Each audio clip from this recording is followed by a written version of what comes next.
신약 성경 50쪽 마태복음 27장 27절에서 31절.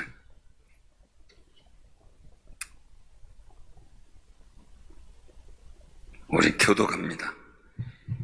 이에 총독의 군병들이 예수를 데리고 관정 안으로 들어가서 온 군대를 그에게로 모으고 그의 옷을 벗기고 홍포를 입히며 가시관을 엮어 그 머리에 씌우고 갈대를 그 오른손에 들리고 그 앞에서 무릎을 꿇고 희롱하여 이르되 유대인의 왕이여 평안을 지어다 하며 그에게 침뱉고 갈대를 빼앗아 그의 머리를 치더라. 다 같이입니다. 희롱을 다한 후 홍포를 벗기고 도로 그의 옷을 입혀 십자가에 못 박으려고 끌고 나가니라. 아멘. 오늘 이 말씀 통해서 같이 나누고자 합니다. 조금 이때쯤 되면 조금 눈이 무거워지죠. 저도 커피 한 잔 마셔야지 그리고 준비해놓고 그냥 올라와 버렸어요. 잃어버리고. 고민했어요. 뱃속까지 내려가서 마시고 와야 되나 그냥 있어야 되나. 그냥 있었어요. 찬양이 좋아서 그냥 있었어요. 우리가 여러 가지 상황들 속에서 피곤하고 어렵지만 주일날 주님과 함께 기뻐하며 찬양하고 예배드린다는 것이 하나님의 복인 줄로 믿으시기 바랍니다. 우리 옆에 분들한테 우리 복 있는 사람입니다. 또 한 번 인사해서 우리는 복된 사람입니다. 왜냐하면 예수님께서 십자가에 달려 죽으셨기 때문에 가능한 일이죠. 가능한 일이에요. 어떤 분들은 여기에 복이 있다 그러더라고요. 가면 여기에 살이 찐 사람들이 복이 있는 거라며요. 한명수 이사님도 살이 쪘는데 복살이다 뭐 이렇게 얘기를 하는데 우리는 예수님 이름 믿고 복된 역사를 이루어가는 사람들이에요. 다른 게 아니라 그게 너무 감사할 일인데 오늘 종려주의를 흔히 얘기할 때 예루살렘 입성을 승리의 입성이다 그렇게 얘기를 해요. 승리의 입성. 이게 예수님께서 예루살렘에 들어가는데 왜 승리의 입성이냐.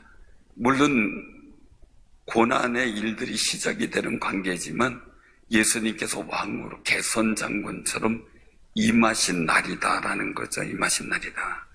그래서 요한복음 16장 33절에도 보면 이것을 너에게 이르는 것은 너희로 내 안에서 평안을 누리게 하려 함이라. 세상에서 너희가 환난을 당하나 담대하라 내가 세상을 이겼노라 라고 말씀하셔요.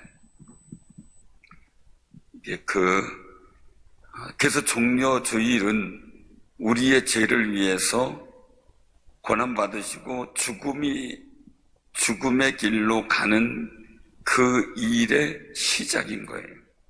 그런데 예수님께서는 이 모든 과정 속에 결국 부활의 거룩한 승리의 역사를 만들어 가려고 서게 되신 거죠. 그러면 우리가 한번 생각을 해봐야 될 게 있어요. 그것은 뭐냐면요.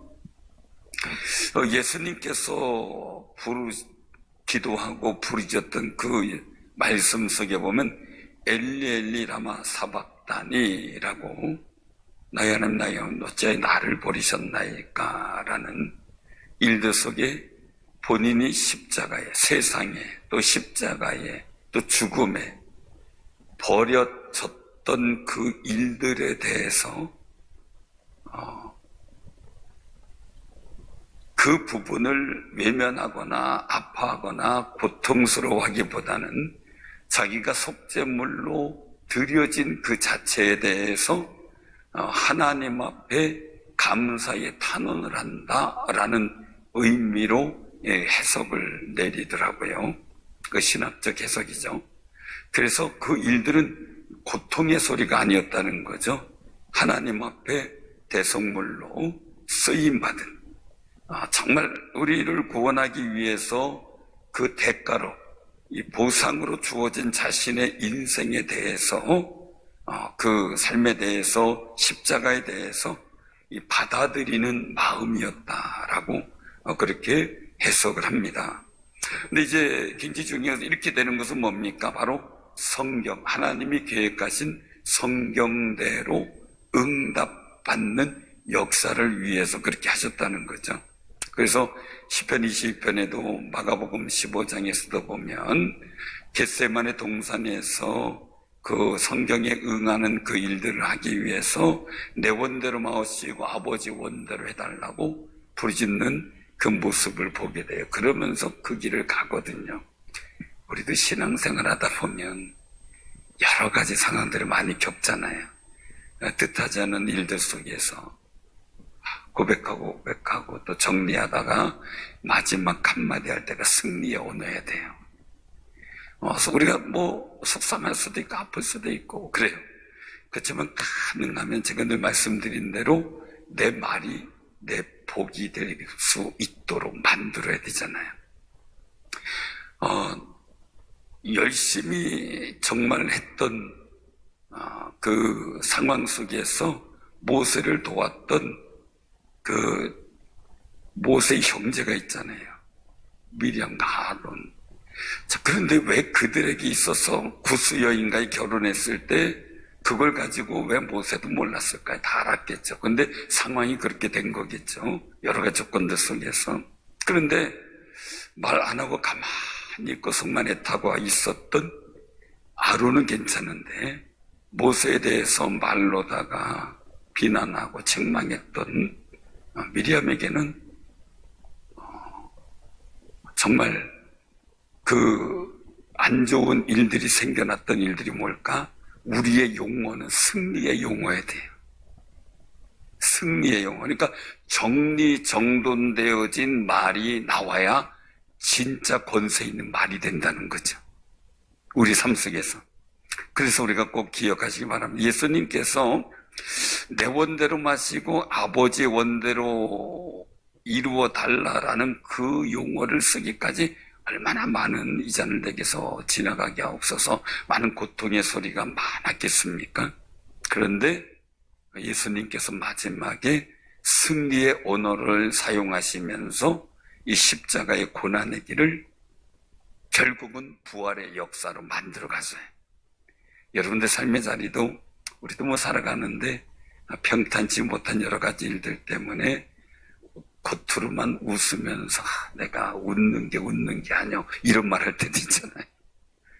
그렇죠? 웃기는 웃는데 또 보면 우리 교인들이 그냥 일진로비에서 막 웃고 얘기를 하고 들으면 너무나 좋아요.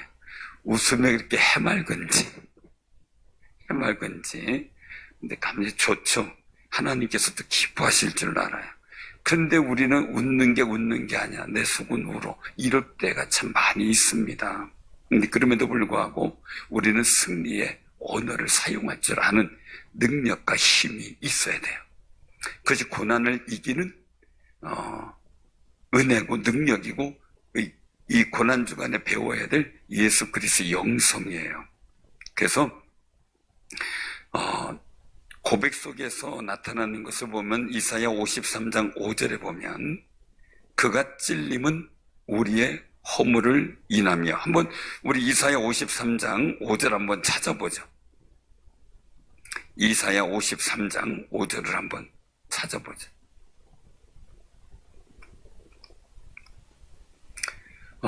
우리가 한번 그 장을 찾아보고 한번 같이 한번 고백했으면 좋겠습니다. 자, 그 5절, 이사야 53장 5절. 같이 시작. 그가 찔림은 우리의 허물 때문이요. 그가 상함은 우리의 죄악 때문이라. 그가 징계를 받음으로 우리가 평화를 누리고 그가 책찍에 맞음으로 우리가 나음을 받았도다. 아멘. 이 말씀을 볼 때마다 팍 느끼는 거예요. 뭘 느끼냐면요. 그냥 그런 생각이 들어요. 야, 고생하는 건 내가 할 테니까 너는 행복하고, 내가 고생할 테니까, 내가 어려움 당할 테니까 너는 빨리 낫으면 좋겠어. 이런 간절한 마음이, 부모의 마음이죠, 말하자면. 그런 간절한 마음이 담겨져 있구나라는 걸 느끼게 돼요. 볼 때마다 느끼게 돼요. 사랑스러운데 고난 주간에 그 주님의 마음이 느껴져야 돼요. 예수님이 징계받았어요. 예수님이 상했어요. 우리의 죄 때문에, 우리 허물 때문에. 근데 그것 때문에 우리 하나님과 평화할 수 있고, 그것 때문에 우리 세상의 질고 속에 나음을 얻을 수가 있다는 거죠. 그 다음에 이 고난주간에 우리는 이 고백을 할 수 있어야 돼요. 힘들고 우리 육신의 질고 때문에 힘들고 어려울 수 있어요. 그런데 우리는 주님이 나 때문에 책찍이 맞음으로 내가 나음을 입을 줄로 믿습니다.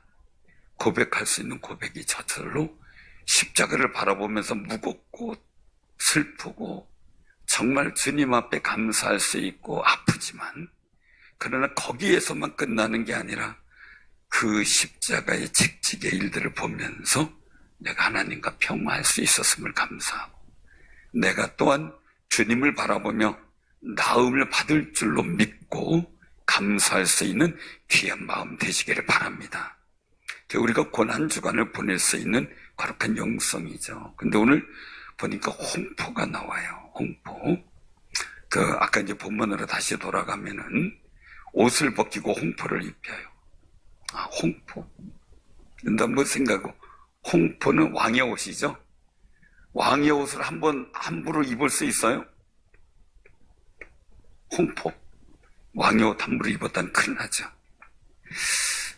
요즘에는 그런 게 없지만 옛날에는 쓸 수 있는 옷감에 물감을 들여서 쓸 수 있는 그런 색깔이 계층마다 정해져 있었던 때도 있었더라고요. 근데 함부로 내가 붉은 옷을 마음대로 못 썼던 그런 때도 있었던 거더라고요.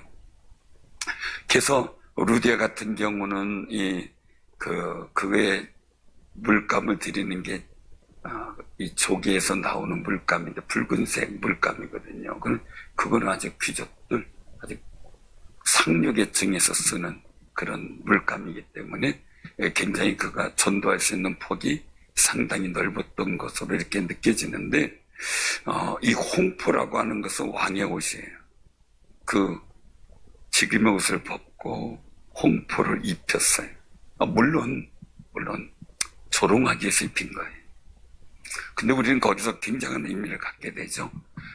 예수님의 그 정말 땀과 먼지로 찌들어져 있는 옷, 전도하러 다니느냐고 언제 못 빨아 입을 새도 없으셨겠죠. 그 옷이 벗겨지고 홍포를 입히는 거죠. 잠시 잠깐이라도 왕으로서의 권위를 입혀지는 순간이라고 할 수가 있어요. 물론 목적은 희롱의 목적이지만 우리가 희롱이라는 목적을 빼놓고 본다면 왕의 옷을 입힌 거예요. 그러나 우리 꼭 기억하시 바랍니다. 왕의 옷을 입었던 예수님, 맞죠? 왕이시죠. 근데 예수를 바라보는 우리도 요한계시록에 보면 우리 옷을 벗기고 예수 그리스도 보혈로 빨아서 희게 된 세마포솔 우리에게 입힌다고 말씀하셔요. 하나님께 택함받고 구원받은 사람의 모습인 거죠. 사랑하는 성도가 이 홍포를 바라보면서 예수 그리스도께서 왕으로 오실 때, 진정한 홍포를 입으셨을 때 우리는 그 예수 그리스도의 보혈로 빨아 희게 된 세마포를 입고 여호와를 찬양하고 주님을 찬송하는 거룩한 자리에 서게 될 줄로 믿으시길 바랍니다.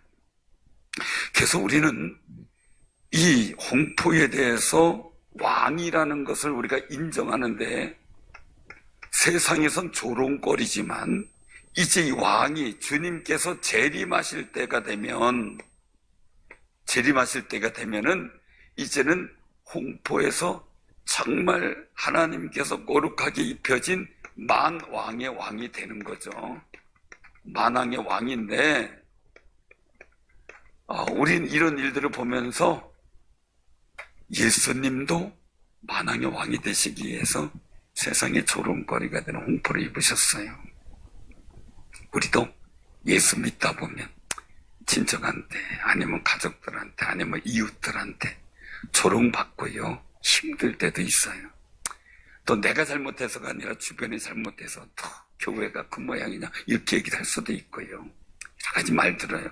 그러나 꼭 기억하죠. 주님도 그런 고난을 당하셨어요. 그러나 주님께서는 부활의 거룩한 역사를 바라보셨고, 그리고 후에 왕으로서 재림하실 그 날을 바라보셨겠죠. 그 우리는 어떻게 해요? 주님 다시 오실 날을 바라보며 소망 중에 기다리는 거룩한 믿음을 회복하시기를 바랍니다. 거룩한 믿음 말이에요. 그런데 이 홍포만이 아니죠.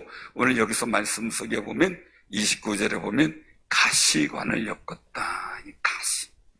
그걸 가지고 가시영성이다. 그렇게 표현을 하고 싶어요. 가시영성. 가시영. 이 가시도 이렇게 보니까 이렇게 막 다 잘라냈어요. 가시 멸려가는 저 위에 기둥으로 십자가를 세운 거는 가시죠. 저걸 한번 학생 때예요. 우리가 가시 저거를 탱자나무 이런 데서 잘라다가 만들었어요. 그리고 나서 친구들한테 이걸 만들고, 야, 이거 한번 써볼 사람. 그래서 이거 한번 써보자. 근데 용기를 갖고 여기까지는 하는데 못 내리더라고요. 한 명도 못 썼어요. 찔리면 너무 아플 것 같아서 한 명도 못 썼어요. 근데 이 가시의 일들을 통해서 우리가 한번 생각을 해봐야 될 게 있어요. 가시. 예수님의 머리에 쓴 가시면 면류관이야죠. 가시관에서. 가끔가다 생각을 할 때가 있어요. 뭐냐면 왕관은 어떨까? 왕관이 뭐 금으로 만들고 쇠로 만들고, 그걸 쓰고 있으면 엄청 아플 것 같아요. 한편으로는. 근데 안 아프게 또 만들었겠죠. 안 아프게 만들었겠죠. 근데 이제 박물관 이런 데 가보면 안에 뭐 쿠션을 위한 어떤 그 내장재가 없으니까, 야, 저거 쇠 그냥 쓰고 있으면 아프겠다. 그냥 혼자 그렇게 생각을 했던 적은 있어요. 근데 굉장히 중요한 거예요. 이거는 그냥 왕관이 아닌 가시관이라는 거죠. 왕관을 쓰셔도 모지를 판에 가시관을 쓰셨어요.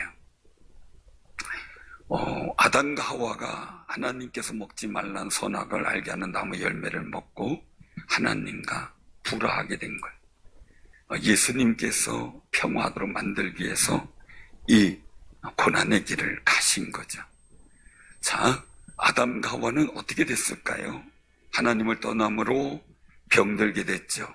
흙은 흙으로 돌아가야 된다고 말씀드렸어요. 그래서 사망이 왔어요. 결국은 흙은 어떻게 돼? 병들게 돼 있죠. 그런데 사람에게 가시를 주셔요. 열심히 땀을 흘려도 땅은 엉겅퀴를 내요. 가시를 내요. 인생 속의 가시. 가만히 보면 가끔가다 생각해서 동물의 세계를 보면 송아지도 송아지 낳고 뭐 이렇게 하는 걸 볼 때가 있어요. 가끔. 그럼 송아지는 가만히 보면 이렇게 조금 있다가 뭐 뒹굴뒹굴 하다가 어떻게 또 일어나서 버쩍버쩍 걷더니 얼마 안 돼가지고 뛰어다니고, 뭐 소도 뭐 전혀 거기에 대한 고통을, 산후조리가 어디 있어요, 그죠? 미역국도 없잖아요. 근데 그냥 다니는 걸 보게 돼요. 근데 사람은 말이에요. 사람은 안 그렇잖아요. 애기 전후부터 그냥 산후조리 해야 되고 뼈 마디마디가 늘어나가지고 그 원위치 돌아가는 게 100일 걸린다 그러더라고요. 애기를 낳을 때 뼈 마디마디가 이제 늘어나는데 그게 원위치로 들어가서 사람이 마음대로 활동할 수 있는 게 100일. 그 100일은 애들을 위한 게 아니라 산모를 위한 거더라고요. 근데 100일 치르느냐고 산모가 또 고생해. 참 이거 좀 아이러니하다. 그냥 그 생각을 해요. 딸이 이제 손녀를 낳고 고생을 하더라고요. 근데 그때마다 하는 얘기 있어요. 하와 할머니 때문에 그러고 있어요. 그러면서 보내더라고요. 그래서 가시가 생겼어요. 그동안은 수고 땀을 안 흘려도 식물이 열매를 맺고 식량이 있었어요. 근데 이제는 수고에 땀을 흘려도 가시가 나요. 그게 가시예요. 결국은 사망의 가시가 오게 된 거죠. 그런데 그 가시의 일들을 예수님은 머리에 쓰신 거죠. 그리고 이제 사망의 가시도 없애고 우리의 수고의 가시도 없애고 예수님께서 영원한 만왕의 왕이 되셔서 우리 죄로 인하여 생겨난 가시를 치료하셨다는 거죠. 가시. 그래서 예수님이 쓰신 면류관의 가시는 우리의 인생의 삶을 치료하기 위한 가시였다. 그래서 그 책찍에 맞은 우리가 나음을 얻었다라는 일도 속에 이 면류관을 생각할 때마다 나의 인생의 가시가 치료되게 하옵소서. 기도할 수 있는 귀한 삶이 되시기를 바랍니다. 죽을 수밖에 없는 우리. 근데 이 가시가 또 있더라고요. 그 가시오가피 아시죠? 가시오가피. 그게 이 오가피 나무인데 가시오가피 가시가 달린 오가피예요. 다섯님. 여기 우리 이쪽 어디죠? 소나무 있는데 왜 하나 심겨져 있어요? 제가 순나무 뜯어 먹어요. 제가 순나무 뜯어. 이 가시오가피가 사람의 면역을 극대화하는데 굉장히 좋은 거래네요. 면역력이 약한 분들은 이 가시나 가시오가피 나무 술을 먹으래요. 그러면 지방을 다 씻겨 내려가고 병을 막아주고 간에 있는 독소를 씻어주는 역할이 바로 이 가시오가피 효능이래요. 몸의 독소, 안 좋은 독소가 다 씻겨져 간대요. 그래서 제가 뱃살이 들어가나 봐요. 얼마 먹진 않아요. 몇 입 안 되니까. 그냥 하는 얘기고요. 또 이제 올 봄부터 안 나면 할 것 같아요. 근데 이 가시는 그래서 하나님께서 치료해 주셨다는 거죠. 우리 영적 치료도 있어요. 왜냐면 그 성막을 만들 때 이 성막을 조각목으로 만들거든요. 이 조각목이 뭐냐면 우리나라 말로 이제 아카시아예요. 가시나무예요. 아카시아. 그 나무를 나무를 이렇게 우리 그 의자에 이렇게 보면은 나무가 이렇게 조립이 돼 있죠. 한 나무가 아니죠. 한 판이 아니고 조립이 된 것처럼 그렇게 조각목을 만들어 가지고 이 성막의 재료로 사용했던 거죠. 그래서 그 날카로운 가시나무가 성막이 되고 그리고 또한 그 속에서 하나님과 평화하는 길을 열어가고 그 하나님의 은총의 통로를 열어가고 죄사함의 거룩한 은혜를 받는 곳이 바로 이 성막이에요. 우리 영육 간의 치료의 역사를 이루어 가신 거죠. 그래서 우리는 꼭 기억하시면 예수님의 면류관을 바라보면서 우리의 영과 육의 치료의 역사를 위해서 주님이 이 땅에 오셔서 이 가시 면류관을 쓰셨구나 하는 마음 갖고 감사하는 귀한 삶이 되시길 바랍니다. 그래서 이 가시는 우리 인생 속에서 보면은 꼭 불필요한 게 아니라는 거죠. 여러분들의 마음 속에 있어지는 가시, 또 인간관계에도 가시가 있죠. 없어요? 다 있어요. 또 없다는 분은 없는 것 같아요. 여러분 보니까. 다 따라해보세요. 가시는 필요하다. 사도 바울에게도 가시가 있었잖아요. 건강의 가시. 그건 자기를 사고하지 않다. 교만하거나 자만하지 않도록 만들기 위한 하나님의 경계물이었어요. 경계물. 근데 그 가시 가지고 이제 하나님 앞에 3번이나 고쳐달라고 막 진짜 40일 금식하며 기도한 거예요. 근데 내 은혜가 내게 속하다. 내가 약할 때 강하기 때문이다. 그리스도의 능력 안에 내가 머물게 하려 함이라. 그러니까 이 가시가 있으므로 자기는 강해지는 거고 예수 그리스도 능력 안에 머물 수 있는 그게 영성이 되는 거더라고요. 그러니까 우리가 가시 있다는 걸 가지고요, 쭉 없어졌으면 이러면 안 돼요. 아셨죠? 오히려 어떻게 해요? 용서하고 축복하며 기도해야 돼. 예, 그게 하나님의 방법이에요. 하나님의 방법. 그 축복하면 축복이 어디로 갈까요? 뭐 구분이 갈 수도 있지만 저한테 돌아오는 거죠. 축복하는 얘기에 축복이 머물러요. 그러니까 우리는 가시를 통해 나를 축복하게 만드신 거예요. 가시를 통해. 그래서 성경은 말씀하잖아요. 이삭에게 주시는 복도 뭐예요? 너를 저주하는 자를 저주하고 너를 축복하는 자를 복주겠다 하시잖아요. 그럼 우리는 가시 때문에 축복을 많이 하면서 그 가시 때문에 내가 축복을 받게 만드는 거예요. 근데 가시 때문에 축복하라고 한 거를 우리가 축복하지 못하면 하나님의 복받을 기회를 놓쳐버리는 거죠. 또 하나님 그것 때문에 기도하다 보니까 주의 은혜와 능력 가운데 머무는 귀한 삶이 되는 거죠. 그래서 우리가 그렇다고 또 가시 역할하고 다니지 마세요. 내가 저거한테 가시대 이러면 안 돼요. 그래 우리가 축복하면서 서로 복받는 일들을 해나가야 되겠죠. 그래서 이 가시는 기도의 스승이다 그렇게 그래요. 가시가 내게 있는 아픔, 우리가 그게 내 개인적인 문제일 수도 가족의 문제일 수도 있고 주변 환경의 문제일 수도 있어요. 그 가시는 내 기도의 스승이 되는 거예요. 왜? 그것 때문에 기도하잖아요. 기도하는 방법을 알게 되잖아요. 기도하는 권세를 배우게 되잖아요. 그리고 고난을, 아픔을 기도하며 축복하며 더 복되게 만들어가는 역사를 알게 되잖아요. 기도는 스승이에요. 꼭 클라이막스 때 항상 기가 막힌 타이밍에 그래서 이 가시는 나를 성숙하게 만드는 모습이 돼요. 그래서 그 얘기를 하더라고요. 가시가 있는 사람이 가시가 없는 사람보다 더 성숙했다. 자, 사울왕은 가시가 없었어요. 사울왕은.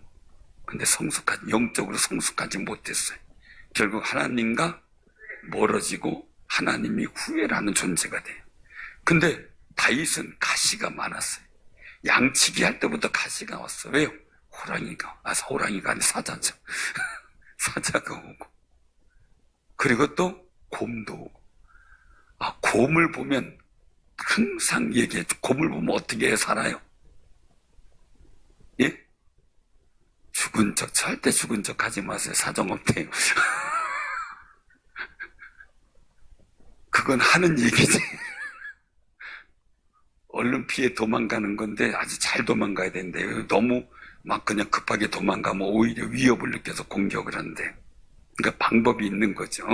근데 이제 곰이 오는데 그걸 주님 이름 믿고 싸워서 그냥 양새끼 물고 가려는 걸 그걸 뺏어오고 그랬어요. 가시예요 그게. 근데 그 가시에서 훈련되니까 어떻게 해요? 골리앗도 안 무서워하네. 그죠? 한마디로 뭐가 없어요? 뭐가 없어요? 겁이 없어져요. 골리앗 앞에. 왜? 가시에 훈련이 됐어요. 그러니까 골리앗하고 훈련됐으니까 어떻게 블레셋 대군이 쳐들어와도 걱정이 없는 거예요. 그건 하나의 이 다윗의 명예를 높여주는 도구가 된 거예요. 그 가시는. 그리고 다윗의 능력을 높여주는 거예요. 그러니까 가시 때문에 주변 환경의 가시 때문에 두려워하지 마세요. 오히려 그걸 바라고 기도하면서 나를 내 스승이다. 나를 기도의 용사로 만들고 믿음의 담력 있게 만들고 하나님께 인정받는 영성을 갖게 하는구나 생각을 해야 돼. 그래서 이 가시의 도전의 바른 응전은 뭐냐? 감사와 찬송이라고 말씀하세요. 감사와 찬송. 이 도전과 응전이라는 그 토인비의 책이 있어요. 거기에 보면 청어 이야기가 나와요. 청어를 나를 때 수족관에다 날라요.